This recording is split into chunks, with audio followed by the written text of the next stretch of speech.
My God. Madagtintinag nga ba to di tikinon? Tanaw mula sa bahay ng netizen na si Evelyn ang pagguho ng lupa at bato sa Sitio Camp 6, Barangay Camp 42, Babinggit.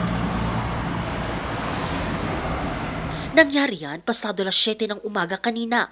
Ayon sa mga residente, lumambot daw ang lupa bunsod ng malakas na buhos ng ulan kagabi. Umabot pang araw sa halos 1 minuto ang tinagal ng pagguho.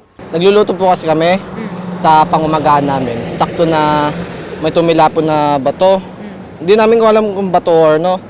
Pag ano namin, bigla na lang may gumuguho dyan banda. Mga 1 minute siguro bago nag-stop yung guho niya. Talaga takbuhan kami doon sa may baba na. Kasi iwan na talaga namin to. Yung pag talaga nagdiretso yun, iwan na namin talaga yun. Kahit anong may gamit kami dyan or ano yung mga operation namin dyan, iwan talaga namin. Agad ring nagsagawa ng clearing operation ang DPWH Benguet 1st District Engineering Office sa lugar. Maghapong makulimlim sa malaking bahagi ng Benguet at pasado alauna ng hapon nang magsimula ng bumuhos ang ulan.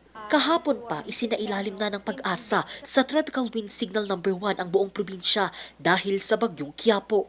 Kaya naman, todo na ang paghahanda ng mga barangay na itinuturing na landslide-prone area.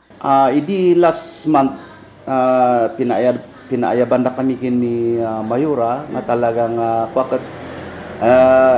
talagang number 1 na nga inbaga iti Cannon Road nga masapol nga ag-alert kami nga akas barangay official kat isumot nga isutiar arami din min ijay kampuan talaga nga papaalahanan dadagay motorista nga umiwas da ko ma iti Kenon ta talaga iti kwakot da iti may sa critical no pinagtutudo. Itinaas na rin ng Office of Civil Defense Cordillera sa Blue Alert status ang buong rehiyon. Inaasahan kasi ang malakas na buhos ng ulan, lalo pat hila-hila ng bagyong Quiapo ang southwest monsoon o hanging habagat. Pangamba nila ang insidente ng landslide at flash floods.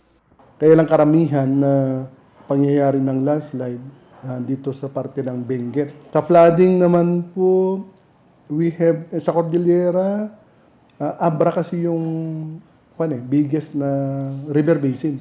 Tapos yung sa Apayao, meron tayong Abulog kasi, Abulog na gano'n. Papunta naman siya ng Cagayan. Tapos yung mga naka-preposition na po yung mga food packs, non-food item, meron din po sa OCD at saka DSWD. And then of course, mga local government units. May kanya-kanya din po silang mga pundo at saka na-purchase na. So parang all systems go for the preparedness at saka sakali man needed ng tinatawag natin na response. As of 2 p.m., namataan ang bagyong Quiapo sa karagatang sakop ng Camiguin Island, Calayan, Cagayan. Taglay nito ang lakas na hangin ng 75 km per hour malapit sa gitna at pagbugso na aabot sa 90 km per hour. Kumikilos ito pahilagang kanluran sa bilis na 25 km per hour. Batse po sa ating weather advisory, pwede po tayong makaranas hanggang bukas ng 50 to 100 millimeters po ng mga pag-ulan. So asahan po natin ang forecast weather condition ngayon ay rains with gusty winds nga po hanggang bukas. Muli namang nagpaalalang otoridad sa publiko na maging handa sa magiging banta ng bagyong Quiapo at habagat. Angel Arquero, RNG News.